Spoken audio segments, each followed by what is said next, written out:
Hi, everybody. I'm going to take this opportunity to stand still. Yeah, you, stand still. Turn your AL off. That's better. I'm going to take this opportunity to, by request, to show you how I painted my Marine One fire rescue boat from HD Fire people.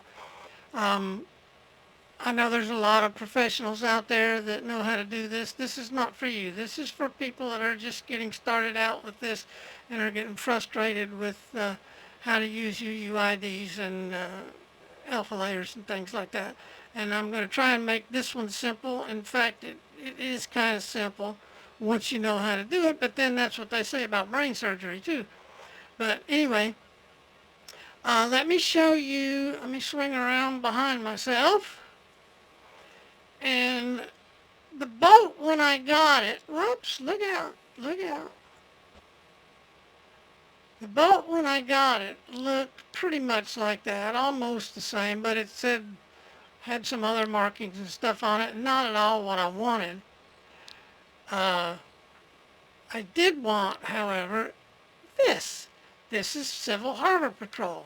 And you see right here is the Tasmanian Devil, and it says right up here, Fire Control Division, and when you go up on the top, it's got the mascot here, and some writing up here, and things the way I wanted it. That's the way I wanted it. Nice little red stripe. This all looks very complex. Folks, it's not complex once you get a hold of a few simple things. Now, I'm going to click some buttons here. And I'm going to move on to Microsoft Publisher for a reason. Well, boat textures. See, I use Microsoft Publisher because I'm a cheapskate. I can't afford all these Photoshops and things like that. And Microsoft Publisher came with um, Office 365, so I'm going to use it. So let me undo what I did here. Yeah, and show you this is the hull only, and I'm going to bring it, the original, right to the forefront. Okay, that's what you got.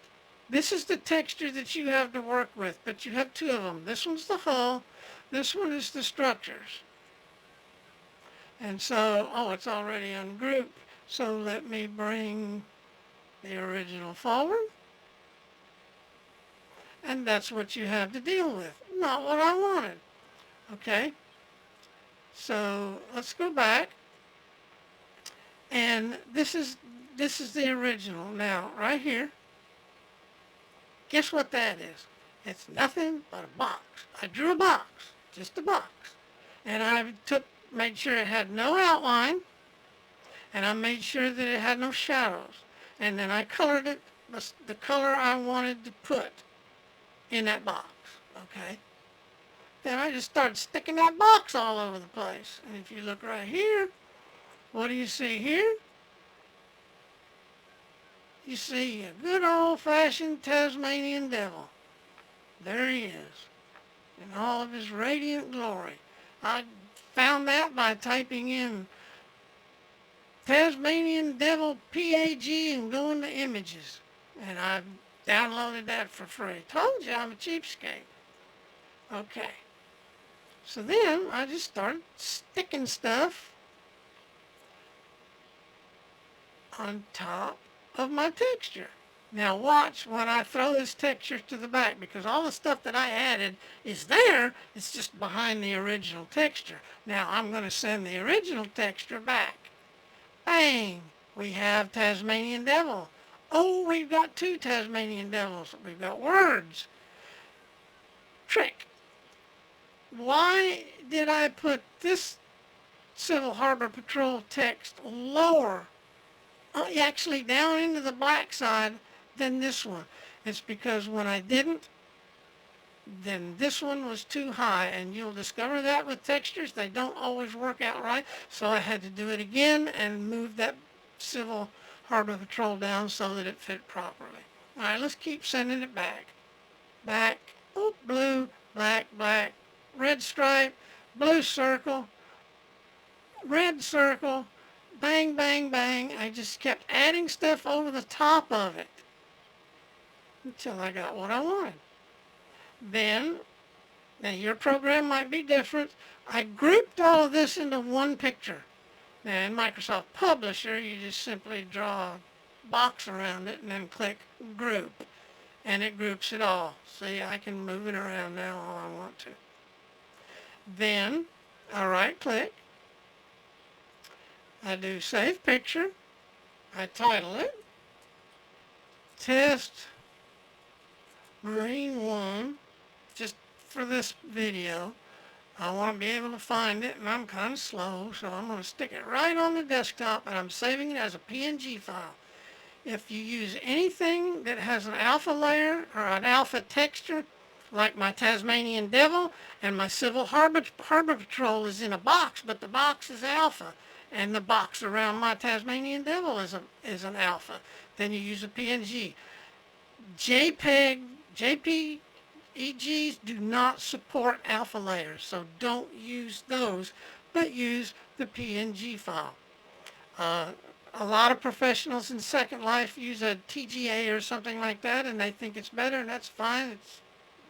It's the way they do things, and I'm happy for it. But I don't do it that way, because I'm cheap, remember? With the last name of MacLeod, I'm Scottish. Okay, so I'm going to save that to my desktop, and then I'm going to go to my desktop and upload it.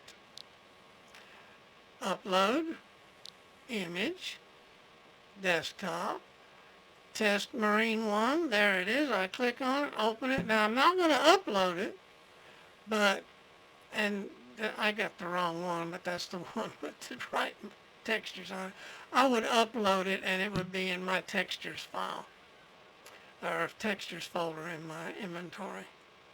Now the trick to this is that once you have found, let me get to my inventory, once you have got it in your textures, and I'm just going to grab a texture, whether it's the right one or not, I don't care, and right click on it, you'll notice you have all these things you can do with it. There is Copy Asset UUID.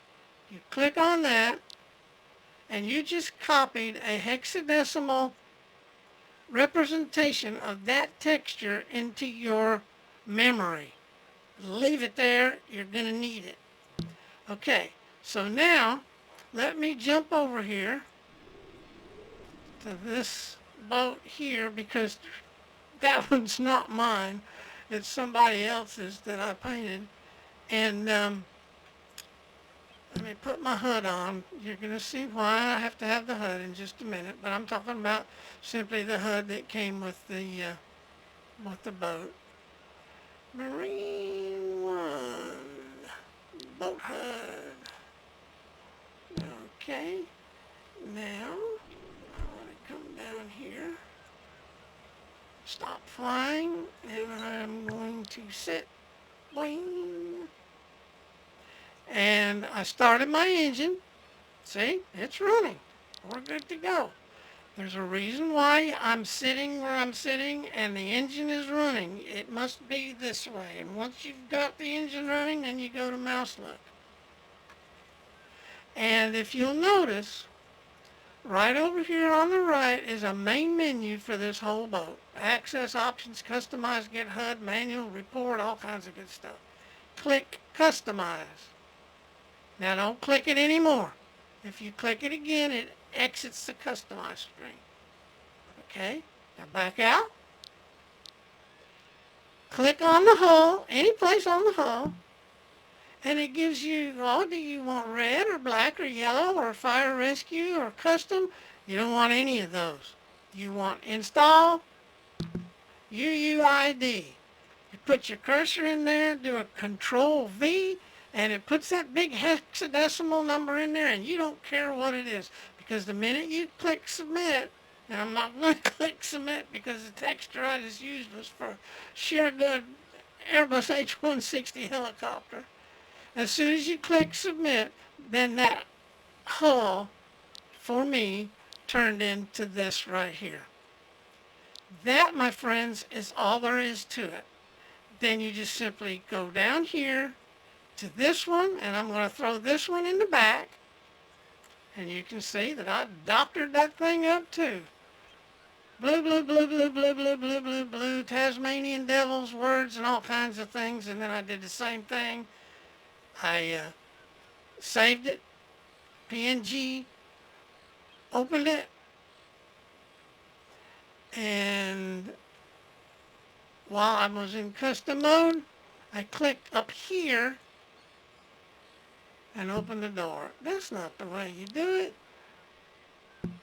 That ain't working. That's how you do it. You see, I got the same menu. Install UUID. You get the UUID of the structure or whatever that texture's called, and you add that, and bang, in 2 tries, your boat takes on an entirely new look, and you can make all kinds of them just using those 2 textures. That's all you need, and that's all there is to it. I thank y'all for watching. I'm Geneva McLeod, your Second Life weirdo that can't make up my mind between boating and flying, so I do a little bit of all of it. And I thank you for watching, and I'll see you guys next time.